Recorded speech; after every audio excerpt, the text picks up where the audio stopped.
Today I want to talk about this Trek Emonda. I've done a couple initial reviews on it, and then I did one initial and one kind of long term. And this is the frame itself. I'm just going to give you guys a close-up look of what it looks like stripped. And this thing has got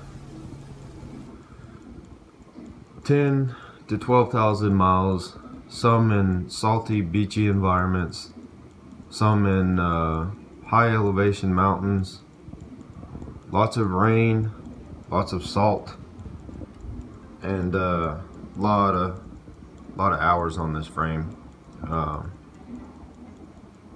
So after 12,000 miles of all that, this is what it looks like. And I have kept up with this bike very well and done maintenance on it when it's needed it.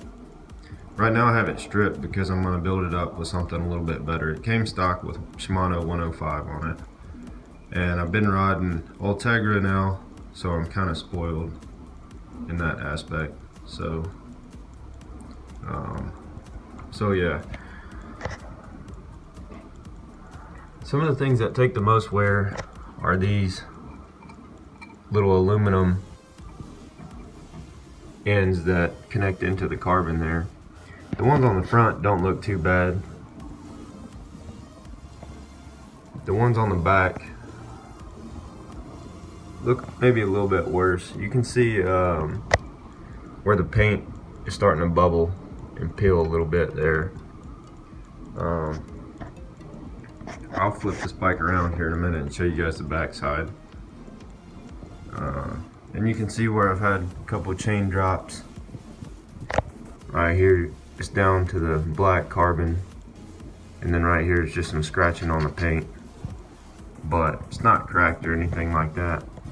And here's the bottom bracket for any of you that are curious how the bottom bracket is oriented and set up on this bike. Basically the bearings sit right inside the carbon, so the carbon is machined to fit those bearings exactly correct, and you just press them in. And then it's got a little plastic cup on the inside that the shaft of the crank kind of floats around in. It's got this little chain drop thing, it's supposed to catch it.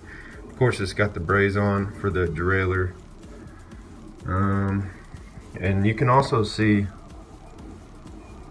corrosion, you know, kinda. If you were to take these out, it would be really hard. The one on the top, I'll show you here in a minute for the brake line. That one I couldn't get out. I tried to get it out once and I ended up snapping off the bolt because it was so corroded. But it's really not a big deal. The brake mounts, where the brakes go, they're in good shape. As far as seat height, you can see where I've been adjusting it, trying to get the exact height correct. It's kind of, the laminate's kind of peeling off. So let me flip this and show you the back side.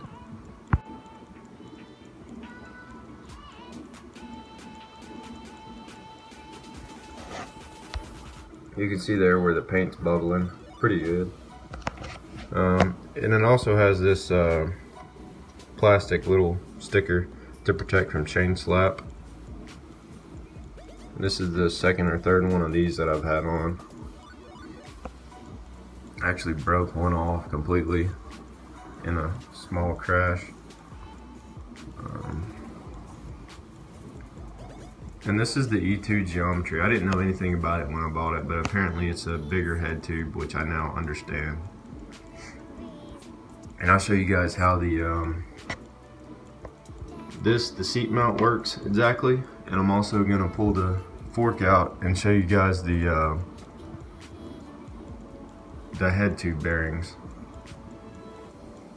And also here's a look at this little piece here that the cable runs through, and then the cables come out the bottom right here. So the way the cables run out of this thing, there was a plastic piece that laid right here to protect the carbon in the frame.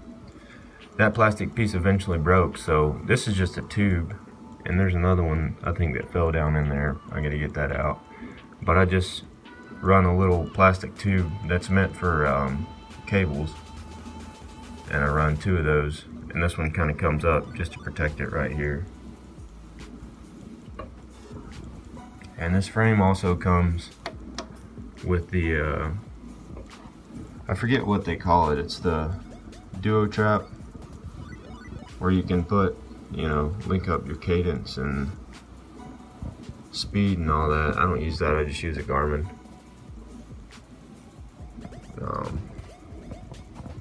So for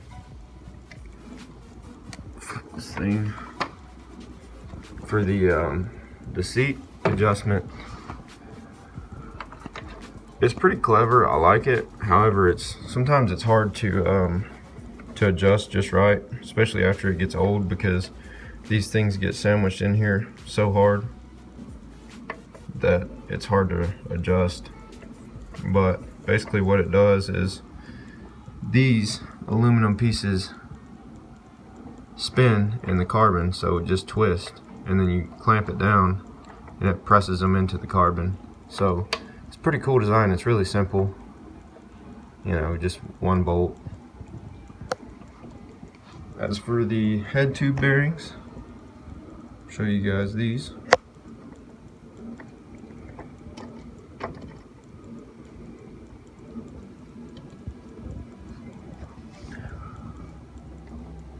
So you just got a bearing here that sits on the top, and that's the blue one.